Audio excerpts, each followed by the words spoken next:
welcome to a Bergkamp Wonderland podcast. I'm Diddy, and tonight I'll be joined by, first up, he's the hairy, scary one who's fresh from a week off and ready to wish his silly bitches well. It's Danny the GFP. Hello, Danny. Hello there, sir. How is your diddling, diddly? I'm a little stuffed up, a little bit bunged up with a little bit cold, Danny. Yeah, get on with it. No one cares. No, I don't think so. He hosted last week's show later than usual, but still, he's back, but this time he's on the panel. It's Mr. FK. Hello. Good evening. How are you? Yeah, I thought Don't it would be a ask good him. idea He'll only whinge on about being ill. to introduce you before Gav again. Oh, yeah. Good man. I see you've got your panel guest in order. Good. Climbing the ladder. Exactly. So I think he's taken Gavin's second spot. Get your C-bomb counters ready. He's back and he's not taking any crap. It's GC from She Wore a Yellow Ribbon. Hello, Gav. Third on the pecking order. It's nice to see you. Why have you changed your name, Gimli? I'm not calling you Because- fucking G Diddley fucking Widley. Just fucking call yourself Gimli.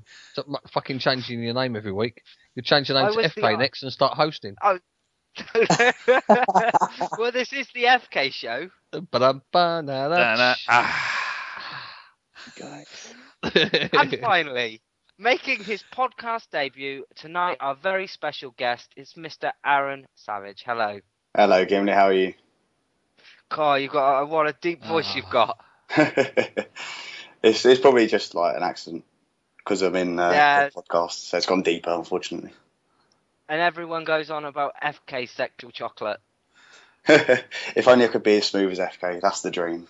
Hey, one day. If only. That took him a bag of 17 Bics last time to get that smooth. We've got plenty to discuss this week, but before ado is furthered anymore, over to Danny for all the Arsenal scores and news from across the board. Bong. Arsenal beat Southampton at home. Bong. Rage as Bendtner is nicked for criminal damage. Bong. Flamini breaks tradition by cutting his sleeves. Bong. Gunners on verge of qualification after beating Marseille at home. Bong. Arsenal face Cardiff away on Saturday. Bong. A Bergkamp Wonderland podcast. Try a new bong thing at the beginning of the podcast and I'm not sure how it's going so far. Ping. You forgot to put in there that we were pipped to the Best Podcast Award by our good friends at Bantam's Banter. I thought you were doing that at the end bit. I thought you had that written down. That's part of the fucking news, isn't it? Oh, gee. Well, FK wrote the fucking news, didn't he? Yeah. So AFC podcast was beaten by Bantam's Banter at the Football Blogging Awards last week. Well done to Bradford. They've only gone and done the Arsenal again. But we'll be back for next year. Bong. Bong. Oh, it's 2 minutes in, it's already gone tipped up. Yeah, on a serious note, we were talking to them on Twitter and we were talking to who else did we talk to? Bradford and the Wolves one. Nice bunch of lads and well done to them. And it's good to see that their club and their manager got involved and helped them out. And yeah, well done. Bong. Yes. Right, now, for the under-21s, last week we won 1-0 away at Norwich with a folk getting a goal just before half-time. Can someone debong Gav for fuck's sake? Yeah, Gav, get off the bong, would you? No more bongs, sorry. Someone get the vet down there. For fuck's sake. I've deleted the bit that I put. It hasn't saved it. You shitty... Oh, Bong. I think we should carry on with this. Yeah, no, because we had to reset it all. Anyway, so we're now 6th on 14 points, 3 games in hand over the leaders, who are West Ham, on 20 points. It's 3 wins in a row for the under-21s now, 10 without defeat. Our next game is on the 2nd of December, when they're at home to Sunderland with a 7 p.m. kickoff, and I think they play their games at Boreham Wood. So, lovely. This week, the under-19s, which only play in the Champions League corresponding fixtures, we drew 1-1 at home with Marseille, with a penalty from Olsen in the 39th minute to make it 1-1. Their next game is away in Napoli, the same as the first teams in a couple of weeks' time. The under-18s, everyone get your tissues out. Last week, we lost 3-0 to Chelsea. This week, we lost 4-2 at home to them filthy, shitty, dirty, fucking scumbags from up the road. Goals from Jack Jebb in the 39th and Jamal Rage, he ain't happy, in the 90th minute. And their next game is at home to West Brom this Saturday, 10:45 at London Colney. Are we allowed to go to London Colney and see games? Or do they tell us to get off our property, you bastards? Get off my land. I think you need an invite. Do you? Yeah. Well, I ain't got one. We are now rock bottom with only one win all season, which is the opening game of the season against Liverpool.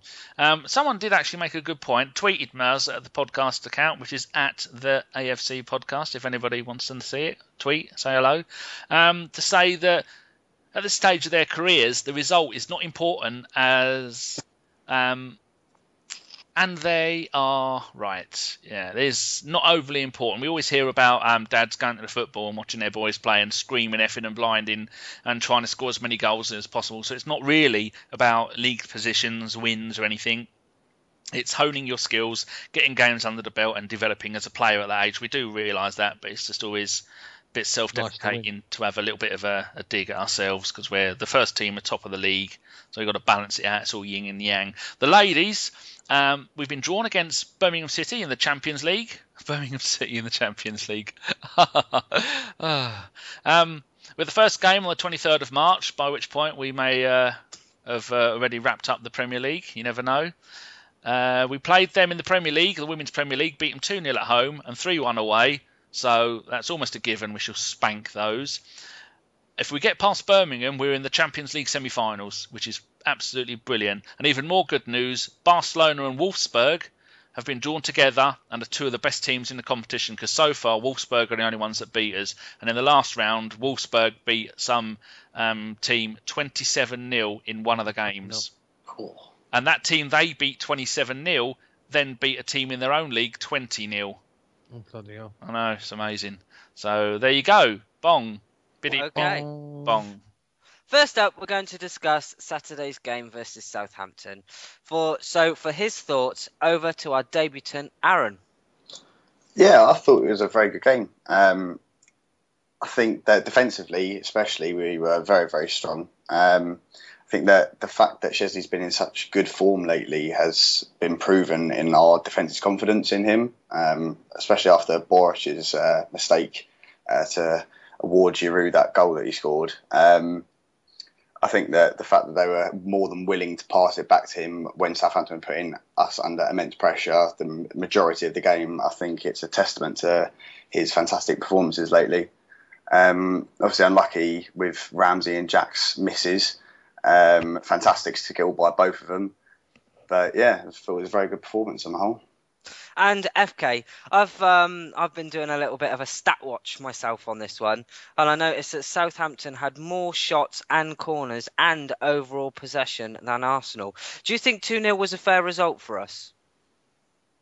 Yeah, look, I think it was a difficult game, actually. And I think it was great to win after the international break. And obviously, after the defeat at Old Trafford, which was so frustrating, I think the most important thing was 3 points. So they came, they played really well. They're a tidy side, tough to beat. They defend well and they move. They're very, very agile in midfield, always on the move, always closing down players. We were a bit fortunate with the first goal, obviously with Boric trying to Cruyff turn in his box. We're slightly embarrassed. And then the penalty in the end. It's quite interesting, actually, because I don't think we created too many chances. And, ultimately, like I say, I thought it was a tighter game than I thought it would be. But that said, clean sheet, job done, got the win, wasn't convincing. But it was a really important victory, particularly after the international break. I think the international break also was really useful for us because at Old Trafford, we just looked so flat and so tired. I think those 2 weeks really helped us out and we seemed to bounce back all right. So I was really pleased with that. A lot of the commentators on the actual game were saying in the first half the only difference between Arsenal and Southampton was actually Boric's howler of the goal that he gifted to us. Gav, would you agree with that? Yeah, I mean, it was a very, very tight game. I mean, Southampton play a very, very pushed game. They press up high. They attack every ball. They're very fit. An active side, they push up high. They sort of wanting to sort of get the ball off of our defenders. So I mean, yeah, that's probably true. But I mean, it was good work by Giroud to actually get the ball off of him. And actually, it's good to see him, and us pressurising the keepers when they do have the ball because mistakes are going to be made. So, I was well pleased with his goal. I did read a stat that was the Premier League's highest amount of offsides in any game so far this season. So it just shows that, we was playing a high line, they was playing a high line. I don't think our midfield was up to too much in the game. Our defence was good.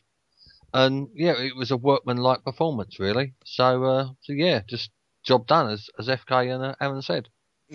And talking about positives, we also saw the return of Theo Walcott. Danny, would you like to discuss that a little bit? Yeah, just to bring up on the point that Gav mentioned, the number of offsides, 10 for us, 7 for them. But we only had 4 shots on target. To score from 2 of those, I think, is good. I watched the game on a stream on Southampton, so they don't do HD streams, so it's potato.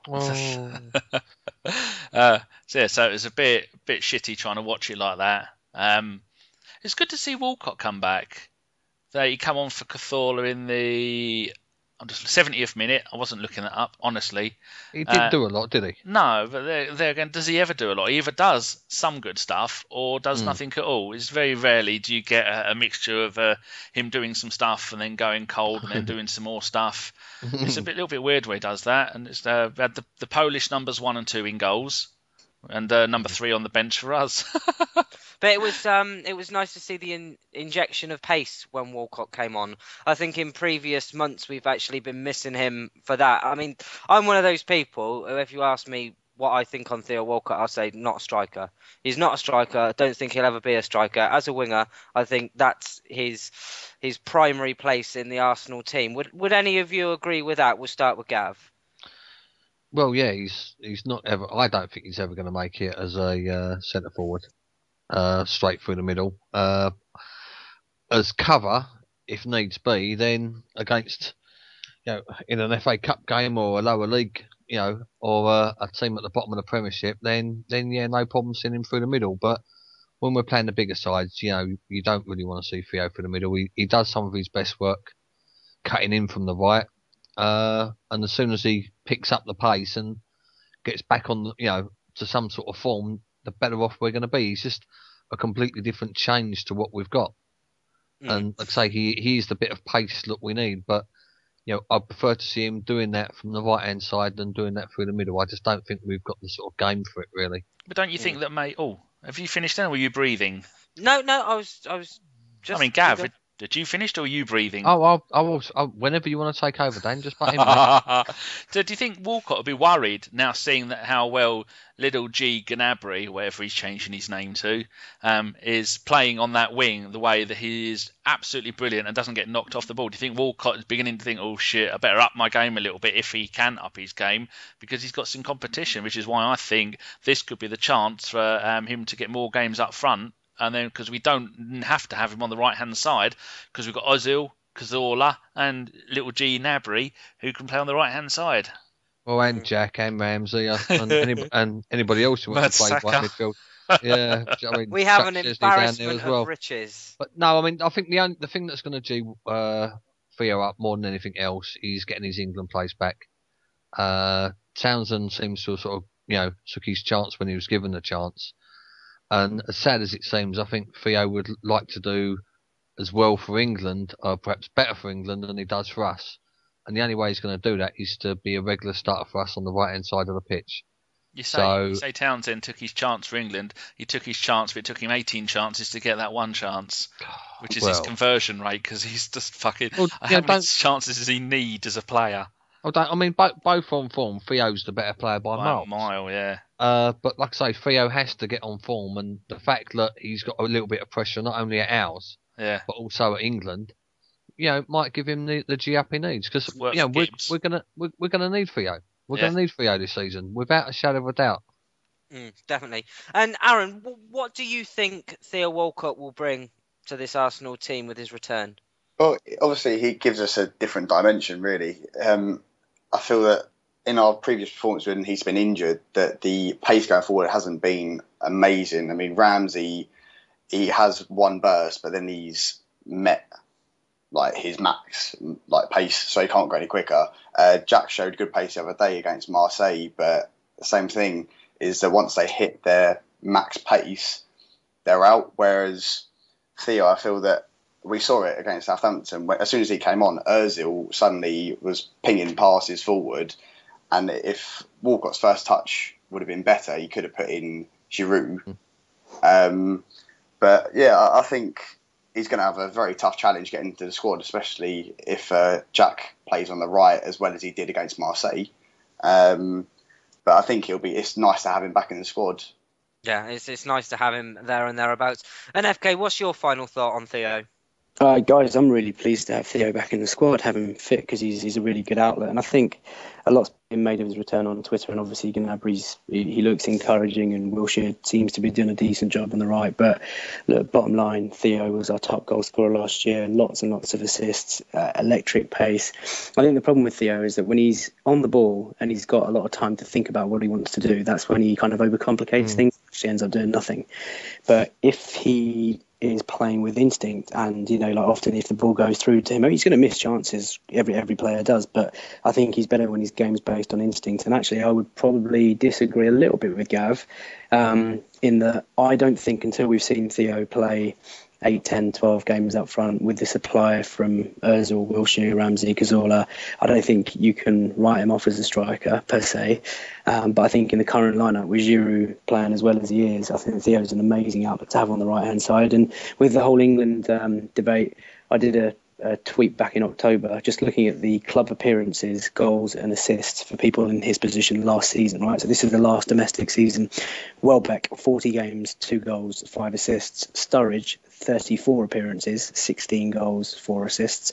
Aaron Lennon, 47 games, 4 goals, 10 assists, and Andros Townsend, 22 games, 3 goals, 1 assist. Now, Theo Walcott, 49 games, 22 goals, and 16 assists. These are all league stats. I mean, those stats speak for themselves, and I think with Theo coming back, not only is he a threat, but he's proven, like last season was brilliant, and he's only going to get better. And I think also, how old is he, 24, 25, Danny?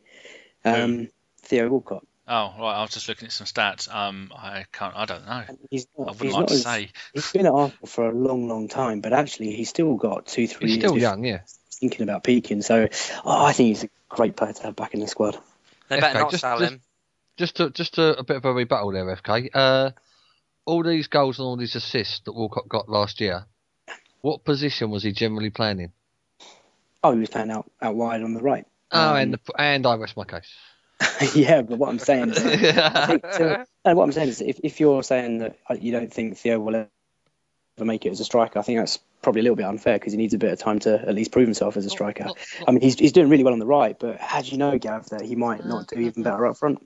No, like I say, I mean, the way Giroud holds the ball up and he's a bit of a target up front, and everybody pings off him and he drops deep and he gets his head on the ball. Theo's not going to be able to do that. Theo's best off sort of hanging around the right and making loads and loads of diagonal runs. That's what I want to see Theo doing. I want to see him sort of halfway in the opponent's half, and making a diagonal run, get between the left back and the centre back, and let everybody ping the ball to him.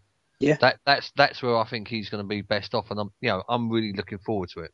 Really, really looking forward to him being on form and making them kind of runs for us, because it's just going to be an absolute nightmare for left backs and centre backs right with then. these diagonal balls. I've got my hand up if I can.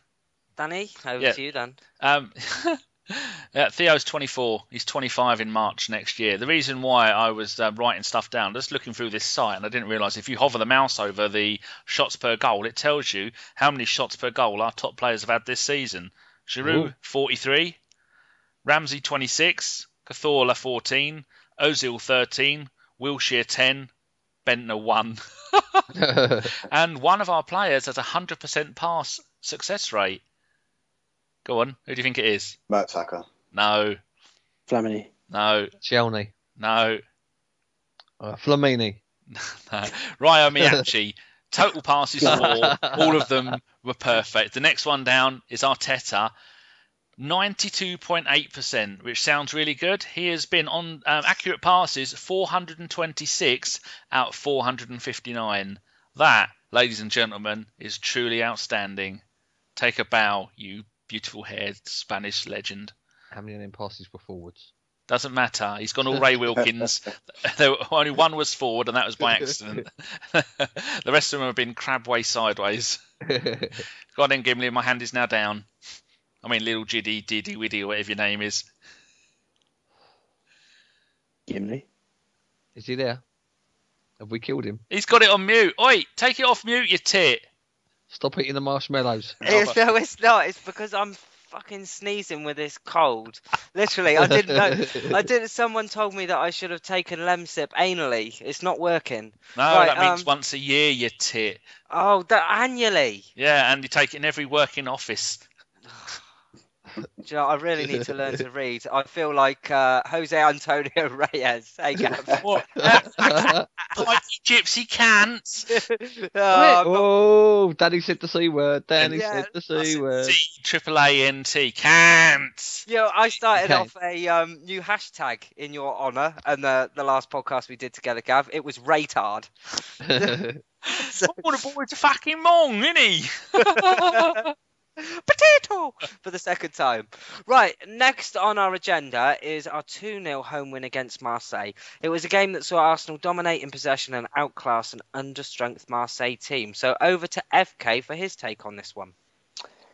Before the game, I thought we'd win it, and obviously it was a bit comfortable seeing as we got the early goal, which was an amazing goal by Jack. Really pleased to see him sort of up there with the goals again. I thought he actually had a really good game, so I wasn't worried going into it. We needed to win it. We did. Nothing special. I think the team have taken a lot of criticism about sort of taking their foot off the gas and not boosting their goal difference and all that kind of stuff. But if it's if it's an indirect way of saving some energy for Cardiff, which is probably more important in my head on Saturday, then I don't mind. So, yeah, again, another clean sheet. Team played all right, good win, and I suppose we're on 12 points and on we go. So the final match day becomes really important.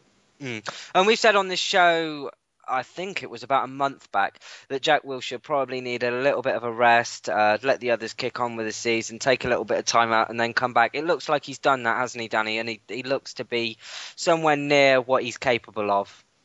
Certainly does. It was a nice note for him when he was being interviewed last night that he said, I like playing on the right because then I cut in with my left foot. And I thought that's why he's a footballer, and I just sit here and bitch about it. So that goal was, I think, hold on, where did it start? I'm just replaying it in my mind. Yep. 19 seconds. Yeah, Giroud was in the centre, just about the halfway line, just slightly over to the right. He gave it to Sagna. Sagna gave it to Wilshere. Wilshere ran down, cut on his left and chipped it over in the corner with a little bit of aftertouch, kick-off styley. Absolutely brilliant. But the thing that was, apart from the impressiveness of the goal, was the fact that was Giroud's sixth second assist of the season. Now, I'm not going to go third assist, fourth assist. I'm going to stick it to a second assist. For a striker to have it be our second best second assist person, with Wilshere best with 9, just shows how much work Giroud puts into the game. So he's got 6 second assists. Actual assists he's got 5, and goals he's got 10. And for that early on in the game to be that aware of where people are and to set up a goal just says so much for Giroud. And I don't know if we're going to talk about the penalty earlier. Can I say something about the penalty now? Yeah. I was really annoyed that first of all that Ozil decided he was going to take the penalty. Well, after Giroud taking one midweek, I thought, well, this would be his chance to get another goal, because he is definitely a much improved striker, but it may not be scoring as many goals as someone who we rave about as much as we do about him, because he's working so hard all over the pitch. So it would have been nice for his stats to get that one extra goal. And I was annoyed the way that Ozil just casually took it like it didn't really matter. I know it did matter, and he didn't think it didn't matter, but that's how it come across on the telly. Oh, well, I'll stroll up. Now, people know that when you take penalties, he took a one-step run up to it or hobble up. Yeah. If you've got to at least try and scare the goalie by taking a half-mile run-up. If he weren't down the Seven Sisters Road as part of the run-up, he ain't taking a penalty properly. So that was a little bit annoying that he did that, but the goal was Messi-esque. That's too many vowels in there for me. We'll digress on the Ozil thing a little bit. And is it right to say that he's gone off the boil? Because whether it's expectation being so high of a player of his ilk, I don't know. But Gav, for you, has he lived up to the hype in the last couple of games, or would you say his form has gone down a little bit? No, I mean, I think you've got to look at his overall performance, and he's still putting the balls in, he's still trying, he's getting about the pitch, he's playing with a lot of players that, he's still only played under a dozen games with. I think it's very, very too soon to say that he's gone off the boil or to start getting on his back in any way, shape or form. The fact that he's on the pitch takes a little bit of sort of concentration from the opposition towards him and away from other players.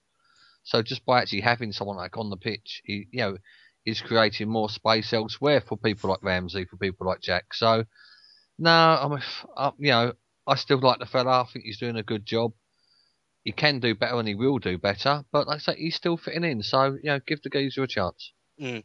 How much do you think, Aaron, is Ozil's dip in form down to the scheduling of the Premier League, as in a game every couple of days? Do you think it's too much for him and the intensity is too much, or do you think there's another reason behind it? I don't think the intensity will be too much for a player of his calibre. I think he should be able to adapt to it. I think the fact that he is new into the Premier League, and people seem to just assume that because he is a fantastic player that he'll just slot in ridiculously easy. But he is new with the team. He's new in the Premier League. Sure, he hasn't been playing amazingly, but his movement off of the ball, it creates so much space for other attacking players to just slot in behind. But I think that some of the criticism has been very, very harsh on him. I love it as well. I think he's been fantastic for us. Sure, he hasn't been as good as everybody had hoped in the last few games, but he has got an assist the other day. With the penalty miss, just going back to what Danny said, I agree that it seemed as if he didn't really care too much about the penalty, but after he did miss it, he fought very hard to make up for that mistake, and that's where I think the assist came from, because he was trying so hard to make up for it. And Danny, 15 shots for Arsenal and only 5 on target. Is that a good enough stat for you? 1 in 3. Well, see, I had my friend on Twitter, John, who is at NYTAK_. He does a French podcast and a French Arsenal podcast, and he sent me an email saying about the kind of stuff that's going on at Marseille, that the manager has had the vote of confidence. I just read what you lot have wrote in that window. You little shits, you're trying to put me off. They were going to drop most of the first team players wouldn't be playing because they're concentrating on the league. They know they're not going to make the Euro. I'm not going to read that, so stop typing. The Europa League, they're not going to make that. They're going to finish bottom of the Champions League. They're on the verge of being the first French team ever to get 0 points from a group stage of the Champions League. That's how bad they're playing. And so I thought it was a little bit annoying with the fact that I'd have played Vermaelen rather than Mertesacker. It's good that Nacho got a game, and I'd have played a little bit different in midfield as well. But to score, I think if we'd have taken them to the sword, I think is the saying, and we'd have shown them the error of their ways, we could have had 5 or 6 there. Not that it made any difference, because goal difference is only against the other teams. That you're like Napoli, we have to if they beat us 3-0, they go through.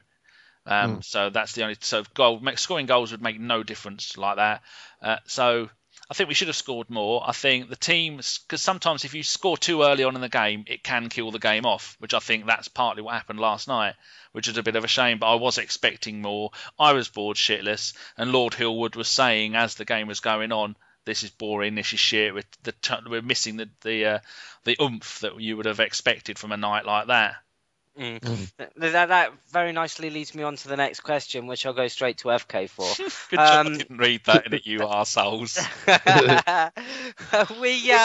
We've been accused of failing to go for the throat yesterday, when we could have scored 4 or 5. Is that something you agree with, FK, or do you think that we were up at the time, and as long as we won, that's all that matters? Well, I think first and foremost we needed to win the game, which we did, and I can see why people would have got a bit upset, because obviously United went and smashed Leverkusen, a poor Leverkusen side 5-0 last night, and we had the chances and we created chances. It's not as if we stopped playing. But that said, if it's like I said earlier, if it's a case of us just sort of maybe conserving energy and saving ourselves for Saturday, which in my eyes is more important, then so be it. I mean, I'm not going to complain. I mean, we've beaten Marseille 2-0.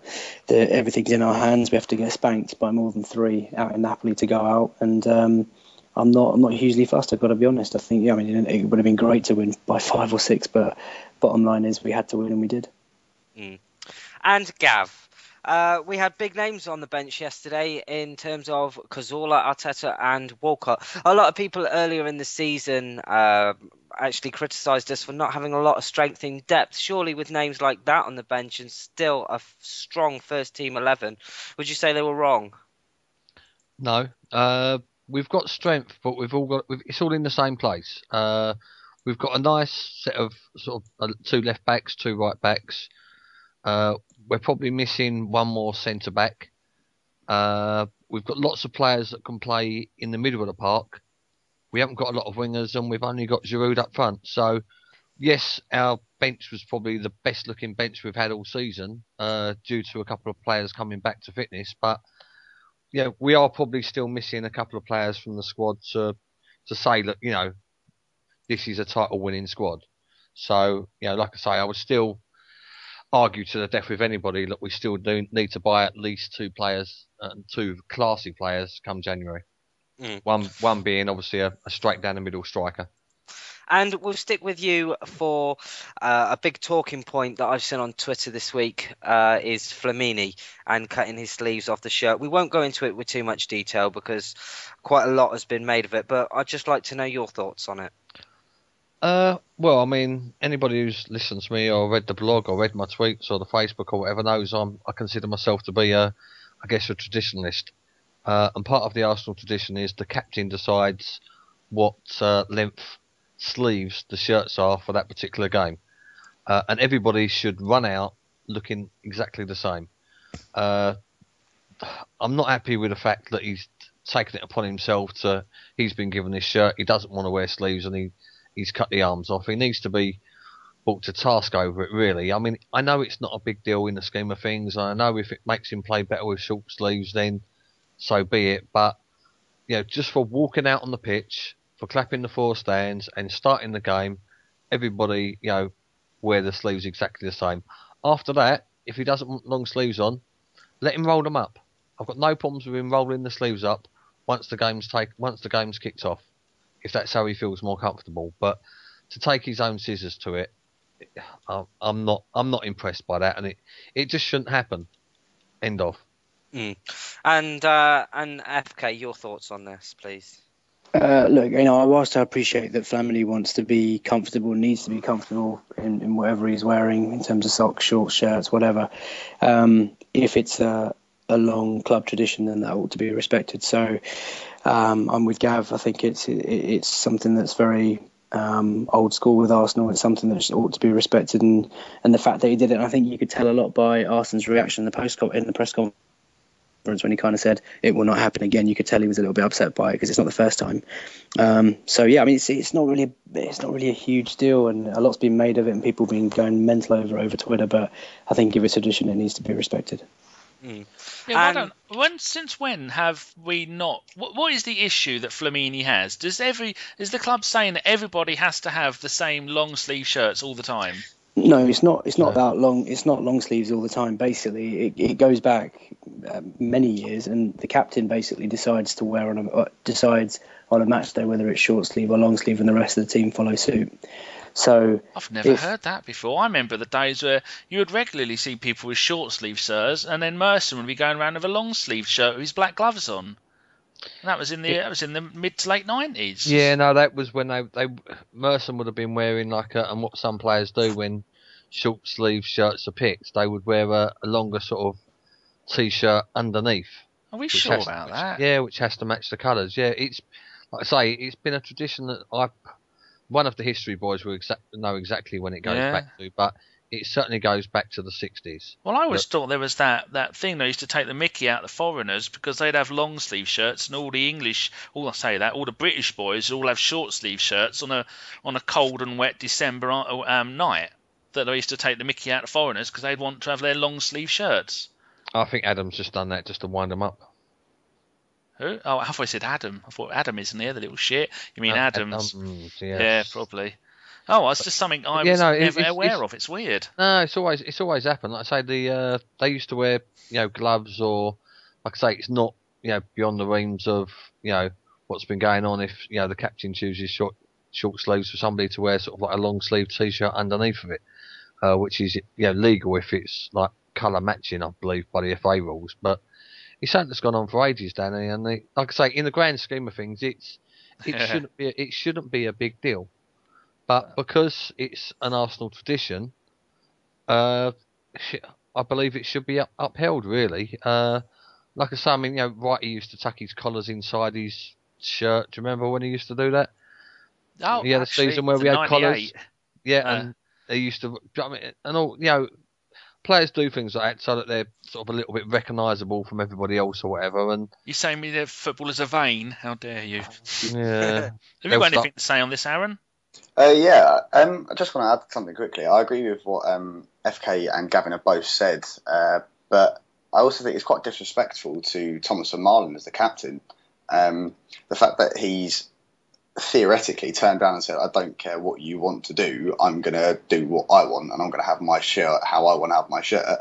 I think it's very disrespectful on Vermaelen, and I think Wenger was very right to come out and say that it wouldn't happen again publicly. And I think there should be some sort of action behind it, but like inside the club, because I don't think that's on at all what he's done. So are we saying that Vermaelen, even though he's on the bench, decides what the kit that people are going to wear, or is it the captain on the field? Even if, because it'd be Arteta, wouldn't it? And is it the captain of the starting 11 or the captain of the entire lot? I think it's the captain of the starting 11. Yeah, that would make more sense, wouldn't it? Even if Vermaelen's on the bench. I would have presumed so. I would presume it would have been the captain of the day. God, that's something I years. I just think it's just part of the honour and the tradition of leading Arsenal out, that you get to decide what sleeve length it is, and it's as much as a story as it ain't a story. Do you know what I mean? Do you think it coincides with the fact that they're all wearing suits now? Do you think it's just bad timing that we're all wearing suits like the old days, and oh my God, look what he's just gone and done. He's now messed the shirt up. Do you think if we wouldn't have all been wearing new suits and making a big deal about the Arsenal tradition, it wouldn't have been such a problem? No, I think that would have been a problem either way. If even last 2-3 years ago or whatever, it would have been picked up on. And I mean, fair play to him. The fact that the shirt that he wore against Man United with a poppy on it, apparently that's gone for a good few £1,000s for the poppy fund. Got a story behind it. Yeah, it was exactly. all on eBay. In fact, someone said when I put a link on the podcast account to our Twitter account to the eBay thing of all the shirts, and then someone come on and said Fabianski's shirt. It's actually it's cheaper than actually going to the shop and buying one. I think it might have been Fabianski or Bendtner or someone like that. I think it was up for about 30 quid. That's genius. So between those two games as well, moving slightly on, we also must touch briefly on Gav's favourite player. I'm locking myself in a safe place. Does everybody want to turn their mute buttons off and wait for the C-bombs to drop? He's got keys in each hand. He's windmill active. Right. So, Nicklas Bendtner arrested. Who? Oh, just doesn't sound. Can't be our Nicklas Bendtner. It doesn't sound like something he'd do. No, never. Does anyone actually know the story behind how he was arrested or why? Yes. Yeah. Go on, Aaron. Okay. Oh, okay. Basically, he said that he went out after the Southampton game with his family and friends, and when they went back home about, I think it was 1 o'clock in the morning. Yeah. They all fancy going for a swim, so they went down to the gym swimming pool and tried to get in, and the door wouldn't open because the swimming pool locks. I think it was 8 o'clock. So they decided to try and basically break in, and they caused criminal damage, and he was arrested and cautioned for criminal damage. 2 words: knob and end, and Yes. that boy is one. Well, I was listening to the Tuesday Club, and this week, and Davies was saying that he spoke to someone at the club a little while ago, and they said quite a lot of stories they have to sit on. They don't want them to get out, and without naming any names, Davies come to the conclusion that this is not the first time or the second time or the umpteenth time they've had a story involving Bendtner, and they're sitting on a load more of things that he's got up to. He's just a fucking idiot. He is in any final form, and I think what we've done here is we've missed out on the main man that's going to comment on this. Gav, is there any little nugget of wisdom that you would like to chuck in on this one? No, not really. I mean, the fella's a plum, isn't he? He's a plum.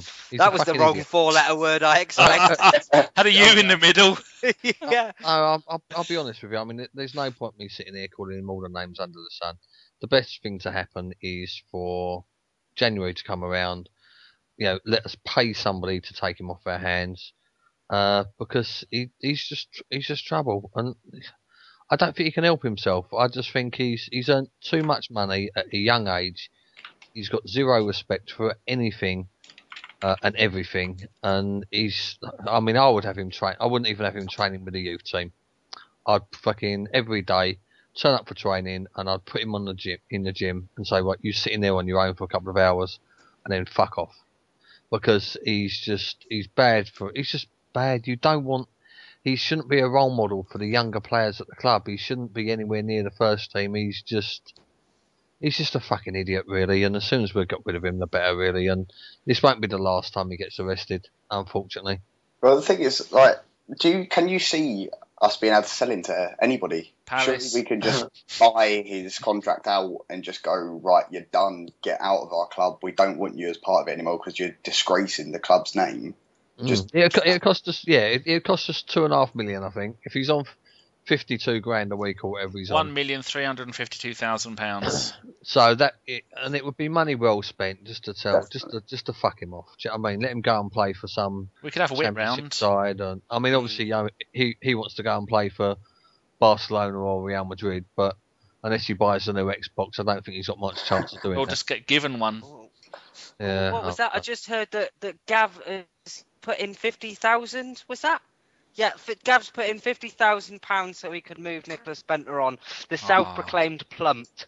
Oh, bless him. Yeah. Oh, seriously, if I had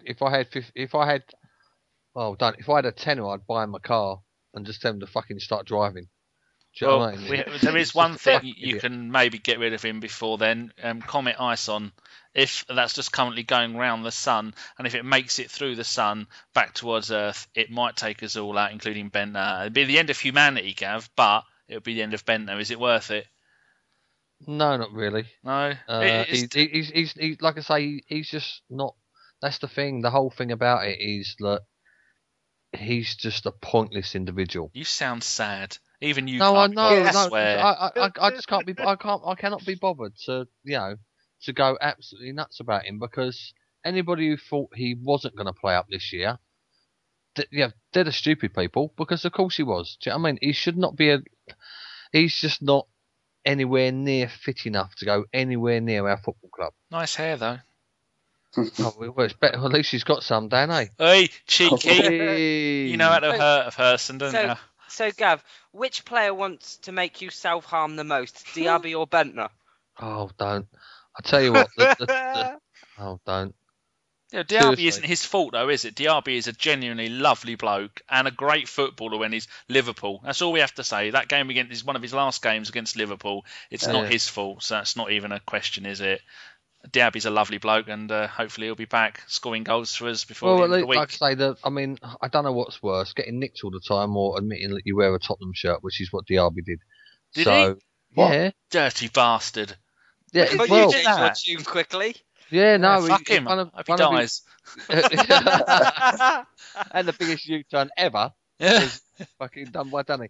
Yeah, no, he admitted that one of his mates played for Tottenham and he gave him a shirt, and he said he used to wear the Tottenham shirt around the house. Dirty bastard. I know, exactly. I mean, I wouldn't even wear a Tottenham shirt to clean my toilet. Never did touch the French. No, exactly. I mean, it's... Oh, apart from Flamini. Yeah, no, the pair of them two, just like I say, as soon as we can open up Arsenal.com, look on the list of players, and as soon as Bendtner and Diaby's name ain't there, the world is suddenly a better place. Amen. And this is supposed to have been an FK Wonderland podcast, but thus far the man has been very quiet. FK, what are you doing with yourself over there? Some thoughts, please. I've got to be honest, I've just discovered who is the presenter of the Italian equivalent of Match of the Day. And her name is Pamela David. Google her. You're welcome, lads. Just check out my last tweet. Honestly, it's absolutely magnificent. Oh, she's a stunner. She's incredible. So I'm just basically stalking her now, lads, and I'm trying to work on her. So hashtag FK's future wife, yeah. Won't be long before she's getting an FK lens for Christmas. Does your living room look like a nice winter scene from a Christmas card, dew all over the floor? It's gonna very soon. Oh my God. You can't tell whether it's stalactite or stalagmite. I'm having a moment. Honestly, I'm having a moment. Okay, so we'll leave FK in his moment then, and I'll just add, for qualification through to the next round of the Champions League, all we have to do is avoid defeat in Napoli by 3 or less goals, and we will qualify. We'll move on next then. Unless Marseille win. Oh yeah, unless Marseille win, of course. And only a draw or a win to top the group, right? Which is God, you fuckers just be quiet. You did ask. Sorry. Right, if you're going to fucking do it, go on. All right. There he is. I'll go an old strutter again. Jeez, windmilling. Yeah. You right, sex. Danny, over to you next for a fan Q&A. Oh, God, hold on a sec. I was scratching my belly. And that's a lot of scratch for the ladies. Well, where have I got this fucking theory? You remind me of Herbert off of Family Guy. I'm a bit fat, but I'm still single, ladies. So I'm not the FK quality, but I have a kind heart. Hey. And if you want to look at Danny's Twitter page, he looks like a very young Andy Fordham before he lost all the weight. That was in 2008. I thought I had a black wig for dressing up, so she put it on me and then took a photo. I think the fringe is quite fetching. Right, questions. What? I was going to say, you look like you're on at least 50 pints a day. 50? I haven't which one's in about 10 years. Which one's your arrows arm, Danny? Hey, good arrows. I do love a bit of darts. I watch it every year and during the year. We forgot to say happy Thanksgiving to all our colonialists. And happy Hanukkah. Yes. Hanukkah. And that it's their Thanksgiving Day. I'm not sure what their thanks of giving. The fact that we haven't been back over there and taken our country back, but let them have it. Yeah. I just think I've been in trouble for fucking a few Welsh comments. You slagged off the Americans and the fucking Irish and the French Yeah. You've probably had a go at a few Germans as well. Yeah, Nancy Gordon. That's nothing to do with old retard comments 2 weeks back that you made. Oh. Dear, you just shut up. I'm going to get on with these questions that our beautiful, beautiful listeners have sent in. Right, first question from Bergkamp's Pilot, which is at D Bergkamp's Pilot. Age and performance considered, should Gibbs be England's left back? We've got to look at what's up against. Cole. No. It would be Cole's last World Cup. Cole would probably retire after the World Cup. Leighton Baines has only got one leg now. So, yeah, I think after the World Cup, it's going to be his. As much as I hate him, Ashley Cole for me is still the best left back in England. Yeah. I would say Leighton Baines is a very, very good left back, and they are the top two. Listen, I love Gibbs. I think it's great that he's having an injury-free season this year, and I think he's developed a lot over the last couple of years. And I think maybe had he not have had the injuries that he's had over the years, maybe he would be a suitable candidate for England, but I just think it's just too short. He might travel with the squad, but I don't think he's England's best left back at the moment. I think the only reason he might travel with the squad is because he can play left midfield. If he was an out-and-out left back, he'd have no chance. Aaron, what do you reckon? I don't think at the moment he's ready for it. He's been fantastic for us this season, don't get me wrong, but I agree with FK. As much as I hate Ashley Cole as well, he's still England's best left back. And I give it a couple of years before I'd say Gibbs will be in the England squad consistently. He's still only 24. What do you reckon, Gav? Well, I mean, I don't think there's too much between Ashley Cole and Leighton Baines. And if I was picking a team, I would probably pick Leighton Baines because of the fact that he's got a hell of a good free kick on him. Yeah. And Gibbs, he's just shadowing behind him, really. If he can stay fit all year, I agree with you. He's got a very, very good chance of going to the World Cup. The young fella at Southampton might push him in a few years' time. Sure. But I know. No, like I say, it's a little bit too soon for him. And like I say, the main thing and what Gibbs has got to concentrate on is being fit and playing for us. And like I say, as you said, he should get to go over with the England squad just purely on the fact that he's left-footed and he can play in a couple of positions. But I can see Baines taking over for the next 4 or 5 years. Really, Baines is 29 in the beginning of December. Yeah, I can still see it. I can still see him being there. Yeah, I mean, he should be eventually, but like I say, Baines takes one hell of a free kick. Do you know what I mean? In tight international games, you'd want him on the pitch just in case there's a free kick moment. How about you, DGD, whatever your name is? Is he fucking sneezing again? While we wait for him, I think the fact that Gibbs plays Champions League football is going to sneezing. Sorry, I apologise, but no, I echo. Thank you. I echo what Gav says. I think Baines has got a brilliant engine in him. I think he's a good, solid left back. Hits one hell of a free kick. I would probably have him in the team above Ashley Cole, and that's not just on what's happened in the past with that horrible cunt. But yes, I think Gibbs. Yes, I think Gibbs probably in the next couple of years will push for a starting place, but at the moment it's just a little bit too soon for him. He needs to show that he can do a full season without getting an injury or a serious injury. Right, on to the next question. I'm not saying the person's name because I didn't have the common decency to be born with an English name, and I have no chance of saying it. So it's at PRANY94. If you change your name to John or Gary, let us know. He says, do you guys think that the intensity of the league is affecting Ozil? Go on, Gav. You know you want to. No. That's that sorted. Aaron? No, I don't think so. Go on, FK. I think it is a little bit. No, I think it is a little bit. I think I read in the Evening Standard yesterday that two seasons ago he completed 19 out of 40 starts, and last season he completed 14 out of 44 starts. Now I know Mourinho likes to chop and change, and I know he's all about squad rotation, but I think people have to be a little bit patient about Ozil. New country, new team, new league, new everything. He's played every game pretty much that I can remember, and there's been times where you kind of think, okay, well maybe it's just the style of his body language, like he doesn't look as if he's trying, but I'm sure he is. I think there's a lot more to come from him, and I think that the pace of the Premier League's probably just catching up with him a little bit.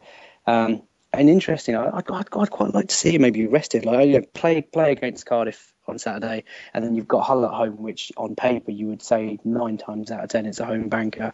There's no need to kind of, you can give him a breather every now and again. So I think we'll see a lot more from him, but I think he does look a little tired, but that's just my opinion. Didn't he? He's played 9 Premier League games, 5 Champions League games, and did he come on in the League Cup against Chelsea? Yeah, he did. That's 14 starts. Yeah, so he's been a busy old boy. The point I always say to people when about Ozil about Mesut is that when he's playing, automatically you're going to have a couple of people on him for the entire game, and that frees up the rest of the team to go and do stuff. What do you think, G. Diddley? I think that we've been... You're an arsehole. No, I think we've been spoilt in the past with players like Cazorla coming in and just hitting the ground running. I think we've grown to expect that players are going to come in and automatically play well, when we know from in the past, like Thierry Henry took a season to bed down. Even going back to Robert Pires, he wasn't particularly amazing in his first season. I know we've also been very unlucky in terms of Jovino, who's just been utter pig shit from start to finish. But yeah, I think he's got to learn the way of the league. It's a more physical league, played at a more intense pace. And I think once he gets the hang of it, he has the star quality to be the best player in the league. Yeah, without doubt. 100%. Okay, well, you go and rest your beautiful little voice, put it on mute again, and touch yourself inappropriately, and I'll ask the next question. Oh, yeah, lovely. The next question is from Rob Walter, who is at Rob_the_rookie. He says, when do we give Afobe Akpom a chance? Surely bench time against low Premier League teams is a better way forward rather than Bendtner. Go on then, Aaron. I completely agree. I'd put them, or one of them, in the squad instead of Bendtner. Especially after his recent antics, as we've already established earlier. I don't think he deserves to be in the squad. So I'd like to see one of those two boys get in the bench and let them see what they can do. If we go up ahead, what's the harm in bringing them on like 70-odd minutes, 75 minutes, and giving them a 15-minute run out? I was on a podcast earlier today with Andrew from Arscast, and the point you made is the point I made. Then he brought up an interesting point that wouldn't it damage their future careers by coming on in such high-profile games? Could it make their careers worse, Gav? They're still young kids, aren't they? They've still got plenty of time. I think if they were good enough, then they, Mr. Wenger would see that, and they would get more time They would get more time. The fact that Wenger's not bringing him in, for once, I'm actually going to go with his ultimate wisdom. That the fact that they're not quite ready yet. Because all jokes and all my feelings with regards to Mr. Wenger aside, he has done very, very well about bringing young kids through, and he always has done. So, like I say, if they were good enough, they would be part of it. So there's obviously something that he's seen in training that he doesn't quite fancy yet, and that's why they're not getting any time. Oh, go on then, FK. Lay some truth on us. I think it's a great question. I think when you've got the option of Bendtner as your only backup striker, then there's no harm in bringing in Akpom. I would agree with Gav, actually. I think Arsenal's probably one of the best judges of young talent, and if he doesn't feel that he's ready, then Akpom's not going to get in the squad. So it was also quite interesting to see him not feature in the Carling Cup game. So, yeah, he's plenty of time, but I would agree with Gav, so maybe not just yet. How about Mr. Gimley? Have you had time to cough up a lung or anything? Have you got time to speak, or should we move on? Yeah, I've just shit out my liver. I think, like Gav said, if they're not coming through, then either they're not good enough or they're not ready for the team. However, I don't think really with a player like Bendtner, you're going to lose and cut your losses. I would rather or prefer to see one of the youngsters in and around the first team ahead of him, just for the experience that it's going to give either the youngster in question. I would probably have a young'un in place of Bendtner. I don't think we're going to see much more of Bendtner now that Walcott's back. He'll definitely be when Giroud needs a rest up front. Walcott will come in, and according to physioroom.com, Podolski is back. What? 23rd of December? Oh, I was told he was back at the end of November. At least Sanogo's back at the end of January. Lovely. Diaby's brother. Well. Yeah. Right, next question is, our opponents often play defensively. Does that make Theo's pace useless? Should he rather come on when 1-0 up with more space? And FK, go on. The fact that our opponents play defensively is not their problem but ours, and I think Theo should play regardless of who we're playing because he's such a great outlet. And I think if teams do park the bus, then our possession and our constant sort of passing from side to side, waiting for an opening, and hopefully if Theo can make that run in behind the defenders, he's bound to get a chance, and he's probably more often than not gonna score. So for me, Theo needs to play. He's a great option to have off the bench, but I think he's a bit of a luxury on the bench. I think he needs to play in the starting 11. Very true. Aaron, what do you think? I think he deserves to, or he should play in the starting 11. Purely because if you look at the Southampton game, they are very, very strong in defence, and they've got two very strong defensive midfielders as well. And if Walcott was properly fit and he had a few more games under his belt, if he had started their high line, he could have exploited that so many times. And I think that asset is too important to not include in our starting lineup. But I'm not a lover of Theo because I think his finishing is absolutely abysmal at times. But give him time, hopefully, and we'll see. At the end of the next question now, I'm going to ask you, with everyone fit, what is going to be your starting 11, but that'll be after the next question. Gimli, what do you think about this Theo pace thing?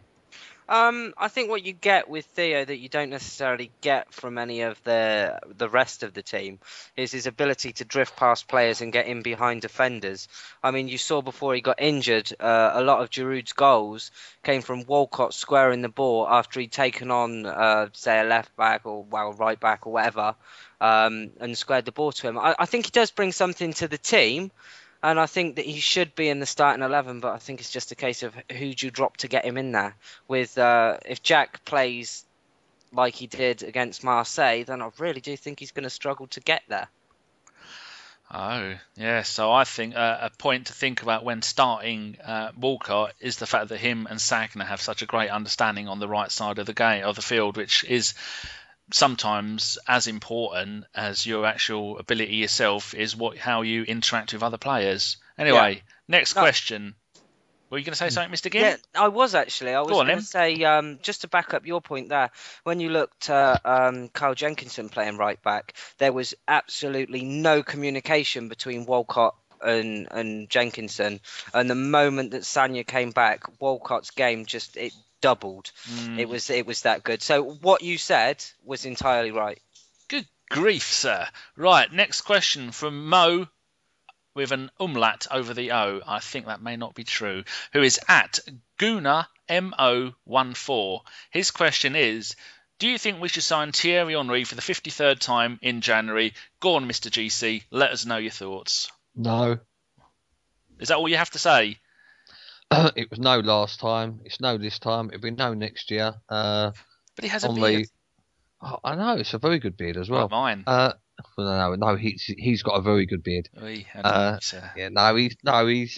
Oh, don't. You cannot. I do not know how to express in words just how good Thierry Henry has been and was for us. Very. Extremely. We could go on all day about how brilliant Thierry Henry was for us, but you don't know that many words. I know I don't. He shouldn't have come back last time because we needed a goal against Leeds. Oh, do you hear that? That's FK bubbling up with sheer enthusiasm and joy. I know. Hurry up, we've got to get to FK. You can't hold it in much longer. I know. Calm down, FK. Calm down. But no, it's what we need. What we need in January. It's very.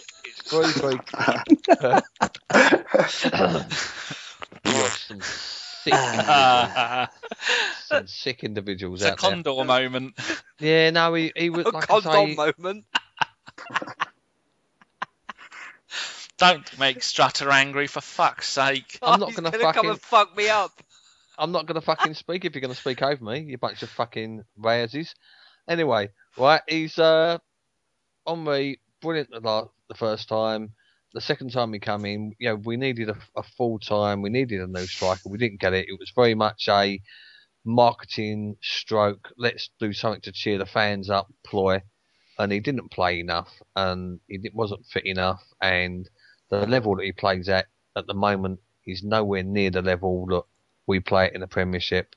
And it's really nice to see him around the training ground, along with people like Perez, because they're what we did. It's good to have ex-players about, and there's not enough ex-players about, not only in the coaching staff, but at board level at Arsenal, which is a bit of an issue. But, no, don't bring him back again. Let's just remember what he's done for us, and let's move on. Go on then, FK, if you can get your breath back. No, 3, 2, 1, off you go. I wouldn't sign him. Shut up. Honestly. That Leeds goal, man. The Leeds goal. It doesn't matter, man. It doesn't matter. I think I'll tell you what, the only situation or scenario that I would sign him in is if we managed to get a Suarez. I would sign Henry for a laugh, just for fun, just for a dream, just for a wet dream, so that he can come back, finish his career at Arsenal, and that's about it. But look, he's a great player. Was a great player, absolute legend. But we can't. No. We're at a situation now where we need to bring in players that are gonna up our game for the longer term, and I just wouldn't sign him. Are you there, Mr. Gimli? I think with Henry, he was an excellent servant for the club, still loves the club. is admitted himself that he's a fan. However, I think in his case, if he comes back, he ruins his legacy, I think. If he comes back and he plays badly, he's going to be remembered for coming back and playing badly, not the stuff that came before it. Do you know what I mean? I think it was a wise move not to sign him the last time, and I think it'd be a wise move to do the same this time. Well, he's not doing too bad. I mean, in the MLS, he's got 10... Shush, don't you? It's a fucking monkey league, Danny. How dare you? Like Dan, you could score a hat trick every game in the fucking MLS, mate. I'm telling you. My Portland Timbers did really well. They nearly made it to the final. No, no offence to anybody, but it's pony. It's crap out there. I think technically that is offence to everybody. Right, let me say it. Right, he got 10 goals this season. I don't care. Hill got 11. Sponsored by Disney because it's a Mickey Mouse league. Shut up. And Robbie Keane got 16. That's how shit it is. But the third goal scorer, Marco Di Vaio, 20 goals. He's 37. Oh, shit. Dear. Right, Aaron, what do you think about Henry? And then we want to hear your starting 11 with a fully fit squad. Okay, so Henry first. I don't think we should sign him back. I think having him back in the training is it's wonderful to have him back there, as well as Bobby Perez. I think that he will do exactly what he did last night, and he'll give so much advice to players, even the youngsters. Even Ozil can learn off these guys, and I think it's very good to have him back there. But as far as signing him, it could possibly be seen as a scapegoat to actually signing a striker that we need, a world-class striker, and I don't want that to happen. So no, I don't think Henry should come back. Well said, young man. Well said. And you're starting 11? My starting 11 was Szczesny in goal, with Sanya, Mertesacker, Koscielny and Gibbs in the defence. I'd start Flamini instead of Arteta, and I'd have Ramsey with him, purely because I feel that when Flamini's playing, Ramsey has more freedom to roam forward, and that's when we've seen the best out of him this year. And then when Theo's back to his best, him on the right, Ozil in the middle, Cazorla on the left, with our man Giroud up front. No Jack. Wow.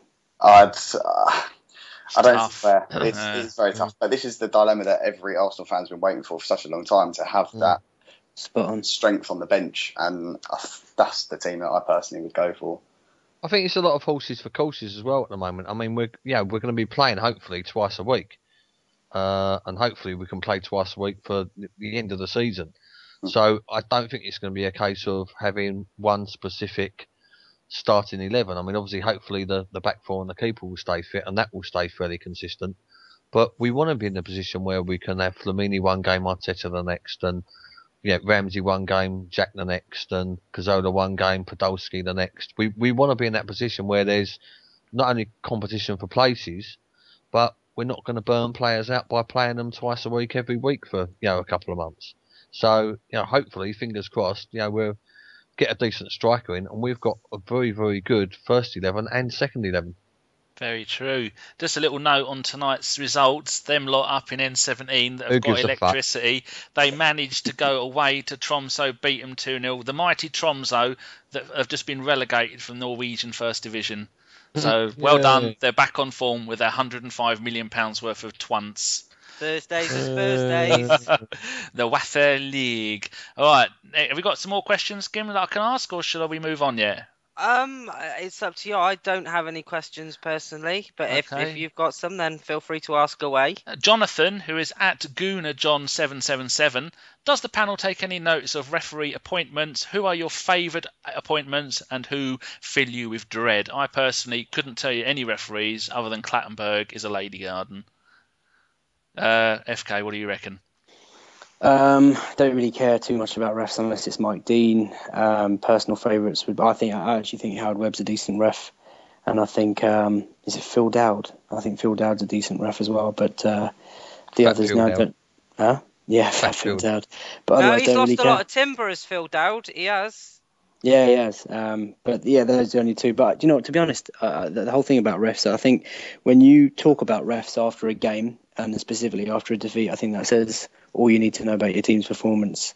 I don't think a ref should ever have to come into any discussion. So for me, not really fussed, but Mike Dean does seem to have the statistical voodoo on us. What do you think, Aaron? I don't really know enough about the referees, to be honest, which won't please my dad considering he's an assessor and my brother is a ref. I agree with that. Webb is a good referee, and if anyone was going to be a ref, I'd probably go for him, especially now Fergie's gone, so he's kind of lost a bit of the bias. But Kattenberg, I can't stand. Most of them I can't really stand, to be quite honest with you guys. How about you, Gav? What do you reckon? Again, like I say, I don't really pay a lot of attention. I thought you'd be one that would. No, I'm really. The only good thing about the referees is when the Tottenham fans thought Chris Hoy was Mike Hoy or whatever it fucking was. But that's the only. No, I mean I think out of all the Premiership refs at the moment, they're all pretty much the same, and they're all pretty much an average lot. There's a lot that they're missing. Too many get carried away, and too many think they're a bigger personality than what they actually are. And I just think the whole standard of the refereeing in general isn't quite good enough, really, as it stands at the moment. And basically, I think they're all a bunch of cunts. Gim, who do you reckon? To be honest with you, Danny, I don't care much for it. I couldn't give a halfpenny jizz who we got refereeing for us. I think if we win a game, we do it by the players we've got on the pitch, not by refereeing decisions. Okay, well, we've got a couple more questions. We're going to save the best one to last. Black Gooner 1990, that's who is at as well, says, when will we have a standing section like the one Dortmund have? So we'll start that with FK. Well, we discussed it on the Atmosphere special podcast at the weekend. I think safe standing, from a personal view, would be fantastic. Whether it's coming or not, it's an issue that's well outside of Arsenal's control. There are fan groups and supporters groups from all sorts of clubs that are campaigning for it, and a couple of clubs have actually demonstrated shown their support for it. So, like Villa, Celtic, have actually gone public with their support for the scheme. I think what it needs in the Premier League to get it actually implemented is that you need a majority of the Premier League clubs to kind of back it, so that the Premier League and the government can basically go on and say, yes, we want it and we can implement it. Cardiff City, incidentally, have an unofficial standing section that's already kind of in operation. So if you watch them on TV and any Gooners going on Saturday, you'll be able to see that. So yeah, personally a big fan of it. When it's going to come in, I couldn't tell you, but I would love it for it to come in. It's just waiting for the clubs to take it by the scruff of the neck and run with it as an idea. Do you think it would up the capacity of the stadium and therefore the club could make more money, or would the amount of money they charge have to decrease because they're standing? No, it's a difficult one because this was also discussed on the podcast, that it was interesting that Arsenal actually took a decision to have a reduced capacity when they built the Emirates by having a wider, more comfortable seat. And that was interesting in itself. And in terms of safe standing, I don't know what it would mean for capacity. Obviously, you'd need maybe less space, but I can't see it being a reduction for ticket prices. I don't think the club would do that. It might increase the capacity, but it depends on where they put the standing. Would it be sections behind the goals? Would it be along the sides? I mean, who knows? It's just up in the air. I think progress would be just getting the initiative agreed by the Premier League and the majority of the Premier League clubs, and then we obviously take it one step at a time. Do you have any thoughts on this, GC? Well, I mean, firstly, FK, the podcast was brilliant last week. Really thoroughly enjoyed it and listening to all the guests on there. The way I look at it is the only way that change is ever going to actually happen with regards to standing is if it's wanted. And the only way for it to be wanted is for everybody who actually wants a standing section or wants to stand at football to, get behind people like the BSM, get behind the FSF, and their, the safe standing campaigns. And hopefully, eventually, enough fans will get together and basically sign some kind of petition of which the Premier League and the government will take seriously. Because I mean, you can stand at Twickenham and drink beer, and there's probably you can stand at Ascot. There's more arrests for drunken behaviour at Ascot than there is at the average Premiership game. And they're not talking about making everybody go to the horse racing and sit down. So it will take work. What it takes is everybody who's got any inclination or any passion about wanting to stand up again at football matches to just get behind any campaign that's going. with regards to that. And even though Arsene Wenger and Mr. Gazidis have stated that they are in favour of standing, they're yet to actually make any positive moves to actually get it going. All right, it's brilliant what Villa are doing, brilliant what Cardiff are doing, brilliant what Celtic are doing. But if a club like Arsenal, really pushed the issue and really went for it, then change could happen. And Arsenal throughout our time in football, we've always been the innovators. We put numbers on the back of shirts. We put floodlights out. Nets. We was the first nets. We was the first televised game, etc. We've always been the innovators when it comes to football, and it'd be really, really a good legacy for the current people in charge of Arsenal if they was to be the new innovators. Did you know that when a team gets promoted from League One to the Championship, they can only have 3 seasons with standing? Then on their 4th season, they then have to do it. Because my local team, Peterborough, they were just about to, if they would have stayed up, it would have cost them £3 million to renovate London Road. Luckily, they went down and saved the money. But I know someone who has something to do with the finances there, and he said they'd have made about £5 or £6 million from staying up, and so they were quite willing to do it. But they're one of the other teams that said, yeah, we're up for all standing. What do you reckon, Aaron? I'm all in favour for standing. At the Southampton game, there was an incident up where me and my dad and either my brother or my brother's girlfriend sit, where there was a guy who was standing up trying to get everyone to sing, and a few people behind just started having a go at him and telling him to sit down and things like that. And I personally was disgusted by that, because if the football's supposed to have an atmosphere, and that's all he was trying to do, is to get everyone singing, get everyone back in the team. So if there was a standing area where all the like-minded people could go, I'd definitely be fully behind that, and I'd sign as many petitions as needs be just to get it to happen. Oh, good job. Gimli, any thoughts on this? I suppose you don't want people standing up being forfeit at all, do you? Oh, no, it just blocks my view. I've already had to have my toes amputated this afternoon. It's terrible. No, I do believe that it's all about making the club listen, and I'm all for it. It will improve the atmosphere of the ground. All I can say is to anyone listening to this that wants to get behind it is go and check out groups like the BSM that are all for it, and you can get your information off of them. Support them and let them be the voice of the fans. They do a wonderful job. So, yeah, I think that's all I've really got to say on that. Lovely. Right, let's say thanks to everybody on Twitter for all the great questions. We get so many we can't ask all of them, but one we got saved from last week, who is from, here we go, Nit Sujuj Enas, who is at PAALANDRE. There's always one, Danny. There's always one. They fucking make it up. He says, who is your favourite player to never have played for Arsenal? Oh, who can I hear salivating? Aaron, go on. Oh, no. Favourite player ever? That hasn't played for Arsenal, yeah. Okay. Well, it's got to be Ronaldinho for me. I'll let you have 2. 2? Oh, God, that just makes it even more difficult. Okay. Ronaldinho and...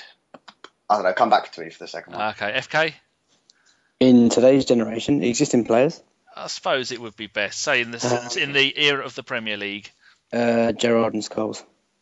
Well, you'd have them 2 shite bags, Northern Monkeys. Absolutely superb footballers. Fuck them. I wish I hadn't asked you now. Go on, GC. Give us your thoughts on this wonderful question. Chopper Harris, I bet you. And Michael Chopra. Basically, Van Basten. Oh, cheeky. And obviously Messi is a little genius, isn't he? He's not too bad. He's had his days. Little genius. And that's about it, really.